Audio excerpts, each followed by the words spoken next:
If everybody lived that way, what made you realize it was a bad marriage and not for you? Hi, I'm Beatrice. I grew up in the Hasidic community. I have 10 children, and I talk about my experience living in the community and leaving.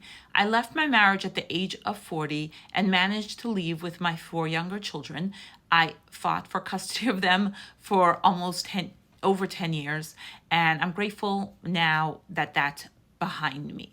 But that's a good question. What made me realize? So I want to be clear that my marriage was more difficult than most people around me, right? Like some of the things that exist across the board existed by me too, like the religious rules where you had that period of separation, you had to go to the ritual bath, you had to have sex certain times, like the job of preparing, every week a whole Shabbat dinner for Friday night, Shabbos day, that the expectation was of many, many hours of work. So there were things a thread that ran through just all relationships, all marriages. People don't get to choose who they marry, things like that.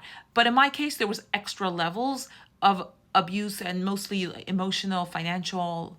I'm actually going on a podcast soon. Somebody reached out to me to be on a podcast to talk about what my experience was like. And most podcasts that I've been on, and if you Google my name, you'll find many of them, they really focus on me leaving the community or my advocacy work on behalf of education for children in the Hasidic community. But this particular podcast is looking at it from a different perspective. She's a therapist, so she's looking at the dynamic. So if you're interested in that, I can say, like, now I recognize that I was very codependent, and that was like super encouraged in the community and in my family system.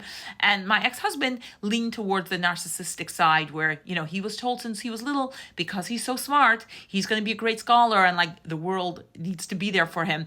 So there was an extra dynamic of dysfunction in the relationship over and above. And sometimes I say it's the biggest blessing that happened to me, because if I would have been in a good marriage, I probably would have never left. I would have never gone to college. I would have never gotten a job.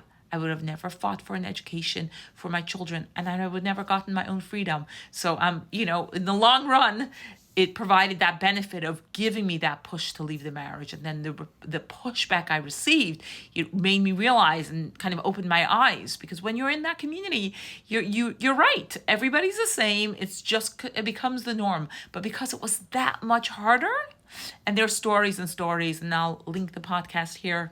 When I go on it, I can tell you stories of incredible, emotional abuse, financial abuse, and sexual. But